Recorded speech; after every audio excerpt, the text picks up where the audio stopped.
Oh, welcome back, everybody, to Streets and Eats. Today on the podcast, we have Sage with us, and we're going to be talking about something that a lot of people actually have to deal with while traveling, and that's allergies. But here now we've got like a very specific thing, and it's kind of related to one of my phobias, which is those creepy crawly things. So we're going to get right in with Sage from Sage Alpha Gal. Welcome to Streets and Eats, the travel and food podcast dedicated to taking our listeners to the sights, sounds, and flavors of fascinating places near and far, both on and off the beaten path.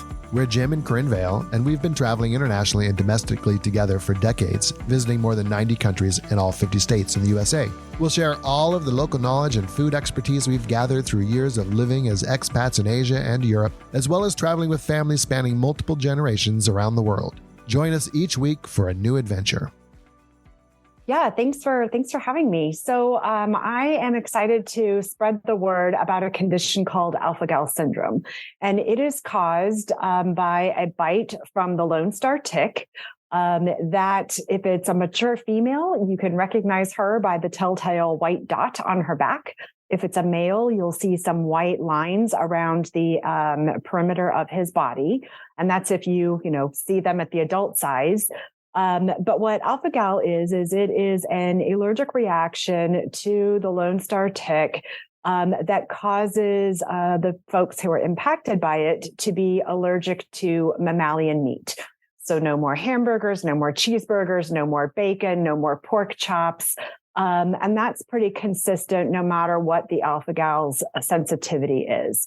But unlike other food allergies, if you know someone or if you're someone who suffers from, let's say, a peanut allergy, if you have an allergy to one of those foods, it's pretty consistent. You consume it, you have an immediate reaction, and it's pretty much consistent, whether you're male, female, old or young. That's what a peanut allergy or food allergy does. With alpha-gal, it can vary. It can vary in terms of the person's sensitivity. It can vary in terms of the person's reaction. Some people have severe GI distress. Other people break out in hives. Other people go into full anaphylactic shock and need to, be rushed to the emergency room. The other thing that's unusual is that the reaction isn't immediate. So if you don't know that you have it, if you're enjoying a cheeseburger at a backyard barbecue, and 2 hours later, 6 hours later, you start experiencing any of those symptoms, that's when it's probably time to ask your doctor to do a simple blood test to see if you have alpha-gal. Now it's called alpha-gal, but obviously, or not obviously, does it affect both men and women, or? Yes. Alpha-gal is short for alpha hyphen something really long that I will not pronounce properly and will probably make the medical and scientific community cringe. But it's like gallop something really long. And okay. That is not, if you're female or male, you'll be affected. That is the official name of the sugar molecule that is injected when you're bit by the Lone Star tick. Okay. So there are plenty of alpha-gal guys. Unfortunately for them. Yeah. So speaking of the alpha-gal guys, so one of the, favorite hosts of the Lone Star tick is deers. So I'm noticing in the communities that I'm involved in the, research and the interactions I'm having through Sage Alpha-gal, there are a lot of deer hunters that are impacted by this. A lot of men predominantly, but also women that are out there. They're, outdoor loving folks. It really can wreak havoc in their lives. Oh, that's just tragic. Yeah, especially since they're hunting probably to eat what they're hunting. That's and right. Now they're no longer able to do it. It's kind of a vicious little thing for those ticks to be doing. It is, yeah. Almost like they're protecting the wildlife. Yeah. I wish they'd have a different way of doing it. Right. So how did you find out that you had it? And then carrying that forward, you're a huge traveler. I followed you for a few years now, and I've seen some of your other websites and stuff. How does that affect the way you travel? Yeah. So first, in terms of how did I find out about it? So I had heard about it. I'm an avid reader, follow a lot of news. So I knew of it, I would say a good 6 years ago. I live in Kansas City. We're right on the western edge of Lone Star tick territory. But because I travel, because I love to hike, because I love to take pictures of wildlife, I'm often in places where ticks are outside of Kansas City. What really, the first person in my family that got it was actually one of my daughters. So in addition to me having it, my hiking bestie here in Kansas City has it, and two of my four children have it. So my middle daughter, her senior year of high school, would start having these just unexplained head to toe massive rash reactions, usually in the evening. And that was kind of the first sign of, oh gosh, and it took a while to diagnose her. And then my hiking bestie, we were out hiking. She's like, oh my gosh, look at this tick bite. And I was like, you need to get that looked at. And it took her, even knowing about alpha-gal, it took her a year to get diagnosed. I typically don't eat a lot of red meat anyway. So I was noticing, I would have like a cheeseburger once or twice a year and I'd feel really sick afterwards. And, each time I had it, it would get worse and worse, to the point where, one time my daughter and I were making burgers from a meal kit. I'm still sitting at the table and I could already you feel off. Like I felt dizzy. I felt like just really off. I went and laid down. And I would say that, within an hour, I couldn't even move. It just felt like my whole body was, pins and needles all the way down, kind of my digestive tract, my stomach. Thought it was really unusual. And, finally was diagnosed with a blood test from my doctor shortly after, just because of the history of my daughter having it, my friend having it. I knew it was something that was important to easily rule out. So that's good news, though, that it can be diagnosed with a blood test. Very easily to diagnose. But unfortunately, even in the medical community, there are a lot of physicians that don't know about it or don't know much about it. I mentioned that two of my four kids have it. My oldest daughter also has it. And what's really unfortunate for her is she lives in Tacoma, Washington. Well, that's on the western half of the United States, where it's even less common, less known. And, her doctor, when she finally did get diagnosed, just told her, don't eat red meat. Well, she believed all the marketing people who said, pork, the other white meat. And she's actually more reactive to pork. So it was a really rough time for her to really get the coaching that she needed and really make the lifestyle and diet changes that she needed to. Yeah, that's amazing that, we are a big country, it's true, but you would think that medical information like that would disseminate pretty rapidly and effectively, but it really doesn't. And I think that's only one example of that. Wow. Yeah, although, I'm glad you brought that up, Jim, because there was something recent that was published. I believe it's one of the medical organizations that advises GI doctors. And they had just in the past, I want to say month, put out a bulletin and advised GI doctors to more quickly do and rule out alpha-gal as a root cause for some of the symptoms that they were seeing, which I see as huge progress. I have heard lots of stories from fellow alpha-gals who, have symptoms, they go to the doctor and it's like, oh, well, you need your gallbladder taken out, or you need, there are invasive things that are happening trying to get to the bottom of it when it can really just be a simple test. And I will also advise your listeners that there are a couple of tests on the LabCorp or the Quest list that can also be easily misused when your doctor is ordering the test. So if you go to sagealphagal.com, right on the front page, you will see exactly the codes that you need to share with your doctor for either LabCorp test. And just as a funny, not really, but sort of story, I get my levels tested every year in March at my birthday. That just happened recently. And, this is like the third time now that I would get this panel done. Same doctor, and whoever ordered the test had the wrong code in there. And this is a doctor who knows about it, who's really been fantastic in researching, learning, and advising me. And it was still an easy mistake made by her staff. So hopefully those codes will help if any of your listeners are concerned they might have it. Oh, okay. Well, that's good to know. Yeah. Okay. Well, before we start talking about travel, I wanted to go back a little bit further, and I was wondering if you have any advice for people who are hikers, outdoors people. What's the best way that you can avoid a tick bite to begin with? Is there anything that's effective? I mean, what can you do? Clothing. Wear lots of clothes. Yes. You don't want to be out hiking in, Lone Star tick territory in a bathing suit. You definitely want to be covered. You definitely want to use, an approved insect spray just to give you some additional coverage. Hiking towards the middle of the trail can be helpful just so that you're not right on the edge.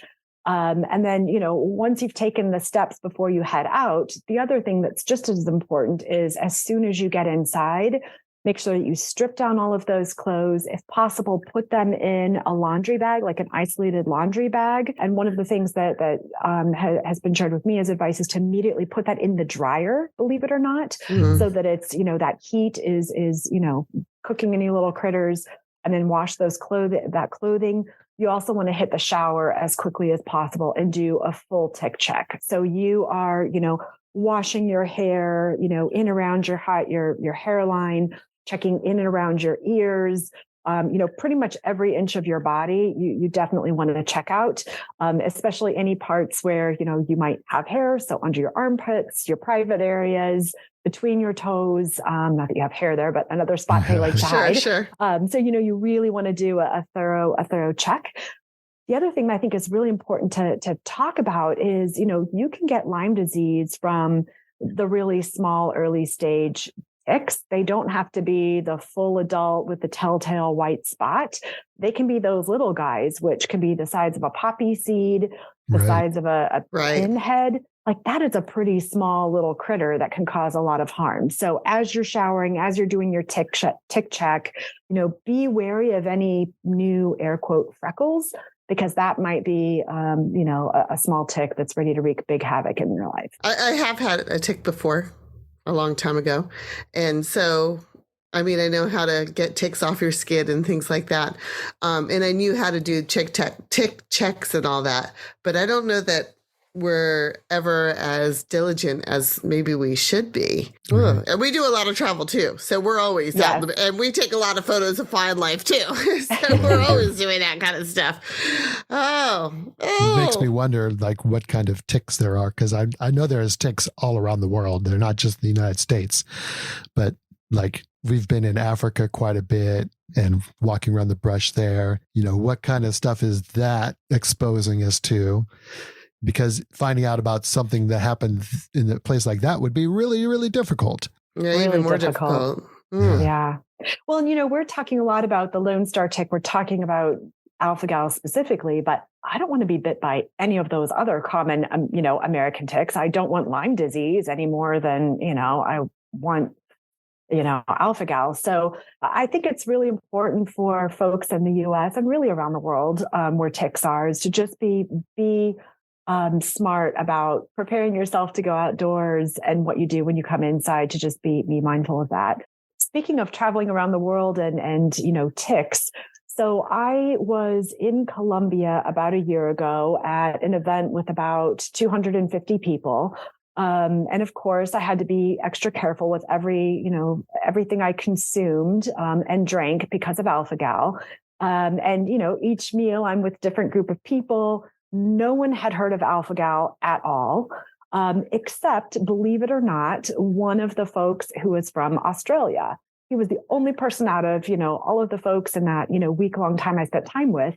And his response was, "Oh my gosh, alpha-gal is my worst nightmare. We are a meat and potatoes family. My wife and my two boys and I hike a ton. And in Australia, it is commonly spread, according to him, by the kangaroo tick. So it's Lone Star ticks in predominantly the eastern part of the U.S., but it can be spread by other ticks in Asia, in Australia, and elsewhere in the world. So if you're traveling to one of those spots and you're concerned, definitely go online and be mindful." Yeah, we've done some hiking around in Australia too. Okay. Now, the good news is, even if you are bit by the Lone Star tick, not everybody is going to get alpha-gal. Not everybody is going to deal with it, the same level of sensitivity. I told you that my middle daughter breaks out in hives. That's it. No GI distress. In my case, I am just doubled over with stomach pain and, have predominantly GI issues. My oldest daughter, though, lives in Tacoma. Her sensitivity is such that she can't even have if her husband has a piece of bacon on the plate and she grabs, she is so sensitive, she can't even have it touch her food or she will be, out with terrible GI issues for 24 hours. Wow. Oh, wow. We just moved out of Tacoma about 6 months ago. That's right. Oh, wow. We were living there for during the pandemic, basically. It's a great town. I love Tacoma. It's a great place. It is a nice town. I think that we didn't really, I kind of feel like we didn't do it justice because it was, we moved there June of 2020 and we moved out 6 months ago. So basically it was all during the pandemic. Yeah. And we didn't really get to explore as much as we would normally explore, I think. Not a great time to be anywhere. No. Yeah, exactly. But yeah, we did enjoy it. Okay, so this is really a travel blog, travel podcast. Yeah. And I think whether it's from alpha-gal or other types of allergies or even any other type of health issue in general. So how do you? You mentioned worrying about what you had to eat and drink in Colombia. So how do you go about doing that, figuring out what's in the food that you're eating, or do you let people know immediately? How do you deal with it? This is the approach that's worked for me. So I try to plan ahead as much as I can. So if I'm, eating out at a restaurant here at home, I will look at the menu first just to see what sort of chicken and fish options there are, because it's mammalian meat. Chickens are birds, fish are not, mammals. So we can still eat animal products. If it's those, eggs are also okay. So I'll do an initial look at the restaurant menu just to see if there are a few things that look like they're safe. And then when the server comes over, I tend to let them know relatively soon on, hey, I've already looked at the menu. I'm thinking about these couple of dishes. Can you just confirm that there isn't any hidden mammalian products that might be of concern? So big things I have to watch for is the oil that anything is fried in. It can't be fried in beef tallow or lard. If it's a restaurant with bean dishes, you have to be careful that refried beans aren't made with lard. That's really common. If you spend any time in the American South, there's a lot of dishes with a lot of lard. So you definitely have to look for that. Anything that might have gelatin in it, bacon bits, bacon grease, those types of things. I feel incredibly fortunate because after 2 years of no dairy, I have been able to introduce dairy back into my diet safely. So that's huge. But, imagine if you're one of the alpha-gals that's also sensitive to dairy or also sensitive to fumes. My friends that are at that level, now that rules out butter, that rules out cheese. It really narrows your choices a lot. And they even have to be sure that, when they pick a restaurant, that there's outdoor seating. I live in the barbecue capital of the world. It's really hard to go any place in Kansas City that you want to be and not smell barbecue. So my heart just breaks for people with that level of sensitivity. That's really tough. So I tend to do some research in advance. If I'm away from home base, I did a road trip out to Tacoma from Kansas City last fall. I have traveled internationally. Then one of the really important things I do is I make sure I pack plenty of backup food. Because if I'm someplace and I'm quote unquote starving and there's nothing to eat, I want to be sure I have something. So I have a couple of favorite high protein granola bars that I make sure I pack double the amount I will ever think I need and take those with me. So that's really important. And then when traveling to another country, especially another country where, I don't have language fluency, these are a couple of things that have helped me. So the first is to try to travel with a local buddy, if at all possible. I've been really fortunate that my 3 trips to Colombia in the past year or so, I've been surrounded by natives who have really helped. Although one of them, there was a buffet and it was like, hey, will you go up with me and just be sure there isn't anything? And he's like, oh yeah, I saw some pork chops up there. I was like, dude, pork is a mammal. You're fired. I need to find a different travel buddy to go with me. Right. So that's helpful. I also made sure that I had an allergy statement translated by a local into Spanish. So I had that when I was by myself or traveling someplace, away from the bigger cities where maybe it's less likely that the servers or the folks at the restaurant will speak English. Mm-hmm. And then my last fail safe, I feel like if you plan for 3, all the way to plan C, then chances are you won't need it, right?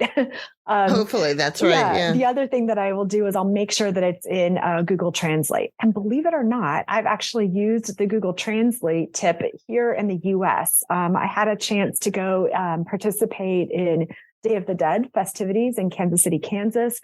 It was a really ethnic neighborhood, one of the fantastic Mexican restaurants we went to. Most of the folks working there didn't speak English. I really have to be careful about the grease, the beans, like we talked about before. Food especially. And nobody in our group spoke Spanish at a acceptable level. And I was like, oh, right, Google Translate. And so that helped me navigate. Beans were no, chicken tacos or whatever I ended up with was fine, and it all worked out. So, well, that's good. Oh, I mean, it sounds so scary to me. Yeah. It can be really hard travel. We traveled with some vegetarian friends, which is not horrible because they weren't going to have allergic reactions or anything, but they didn't want to consume meat. And we lived in Turkey with a good friend, and we would go out to dinner with her pretty regularly. And it was almost comical to see the reaction in Turkey when she said vegetarian, no meat. They would bring her chicken dishes or fish dishes. And for you, that would be okay. But for her, she's like, it's still a type of meat. Yeah. But you just deal with it. Well, okay. So medically, when you do consume something and it causes these problems, is there anything that you can do medically to alleviate it, or is it just a matter of waiting for it to pass? How does that work? Well, just to be clear, I'm of course not a medical doctor, so I'm just talking about it from my my perspective. From your own experience, yeah. Yes.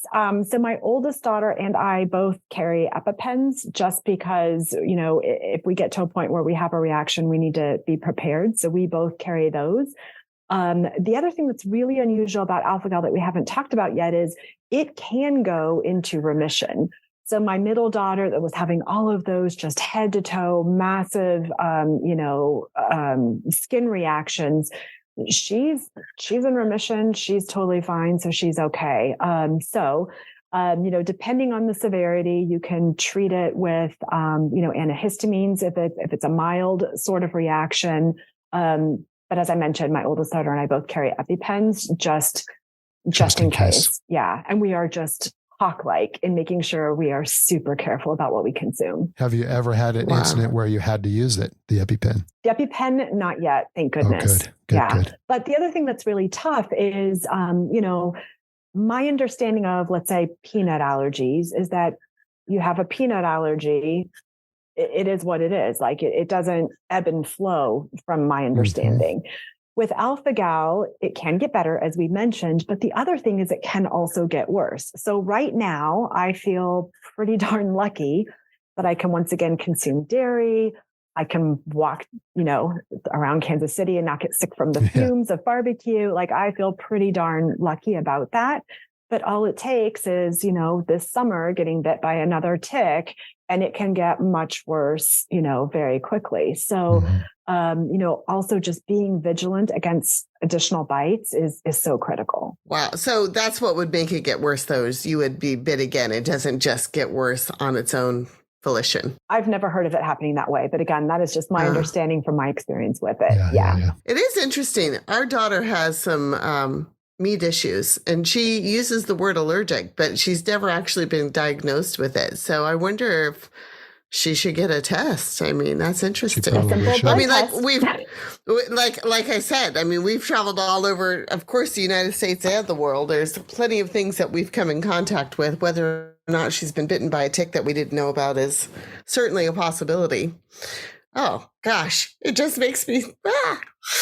Yeah, and there was one medical report that I was reading that suggested that, a significant amount, a reasonable amount, it wasn't like 5%. I don't know if it was more than 50, but a fair number of folks that have tick-borne allergies don't remember being bit.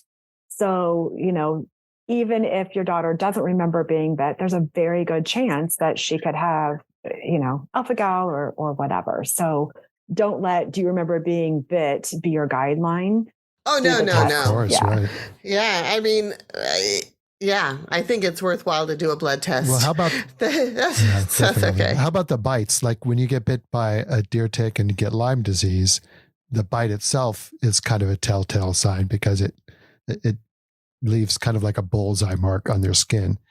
Does the Lone Star tick leave any type of mark on the skin? I don't know the answer to that. I'm not sure. I can tell you from my own personal experience that I don't think I can ever recall a Lone Star tick actually being attached to me. Okay. Have I seen a couple in the shower after gardening or, hiking, and I've freaked out and made sure those little buggers were off of me and down the drain? Yes. But I cannot think of one time where, the tick was attached and I needed to remove it. And yet here I am with alpha-gal. Yeah, I will tell you that my hiking bestie, when she showed me her tick bite that was on her hip that one time, it definitely had it was a big deal. I was like, you need to get that looked. Yeah, looked at. There was a reaction. Yeah. Oh, yeah. Okay. Well, yeah, because the way they operate normally is they attach on, they fill up, they drop off, and they never even know what happened. Yeah. And when you had your tick bite, Corinne, I've had a few, but whatever. The one that I recall, it really got deep down inside, and I think you ended up with parts of it still in your arm for a while. Oh, you're talking about. See, I wasn't even thinking about that one. I've had enough tick bites. Let's just put it that way. Living on the East Coast, I've had plenty. Thankfully, so far as I know, you don't have anything. I don't have any effects from it, but who knows? I mean, I don't know how that works. That's why I'm not a doctor. I don't know.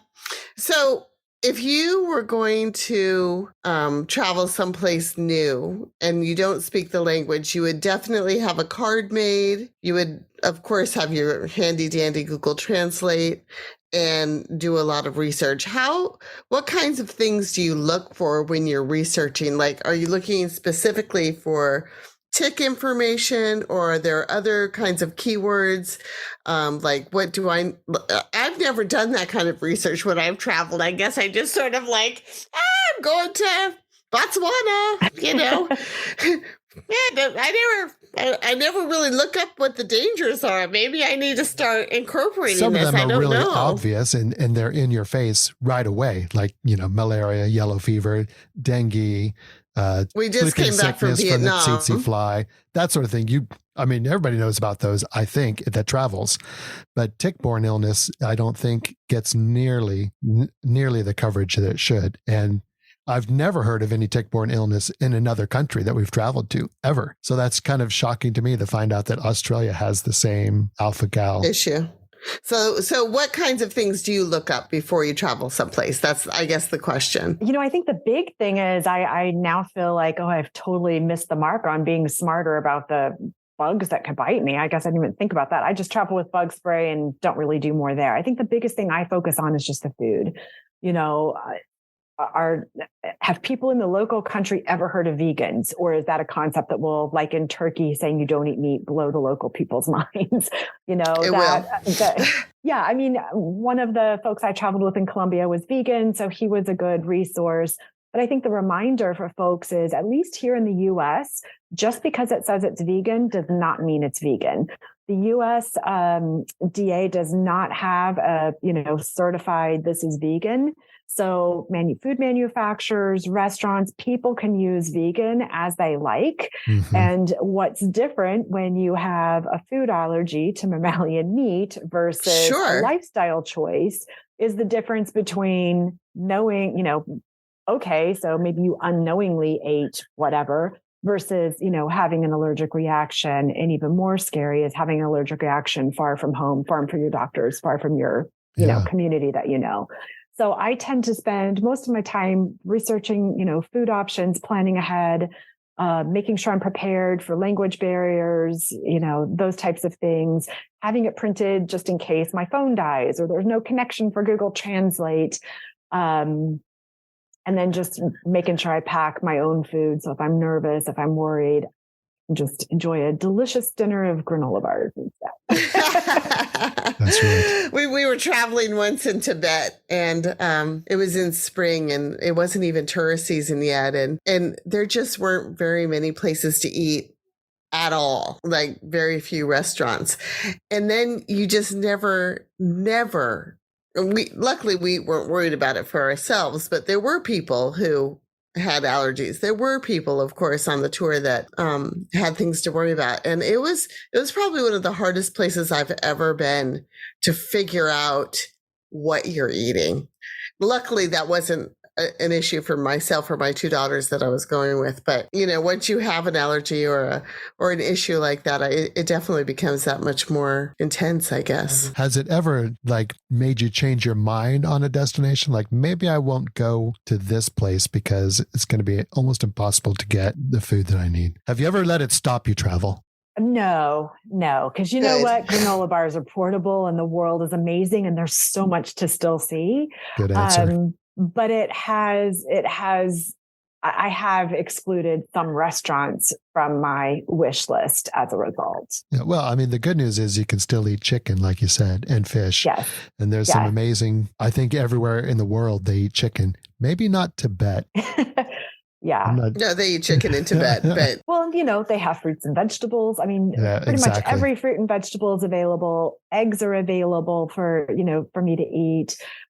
Chicken, fish, seafood. We were talking about my daughter living in Tacoma, and boy, that was the best part about my road trip is once I got out of the, beautiful cattle country of the Midwest where I currently live and got to the West Coast, there were just so many delicious fish, seafood choices that I would tend to eat a pescatarian diet before I was diagnosed. And that's what's hard here in, landlocked barbecue capital of the world. Sure. So, yeah. Okay. Well, I mean, I don't know.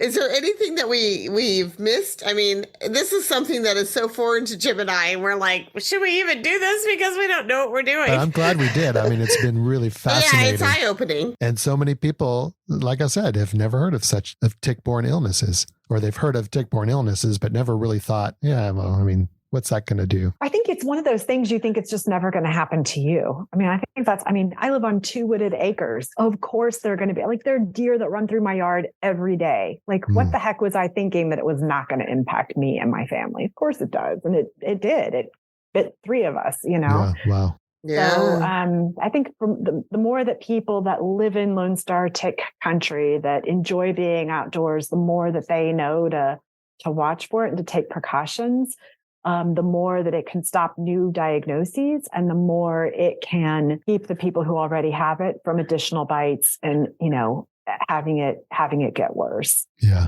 I think it's a good way to approach it.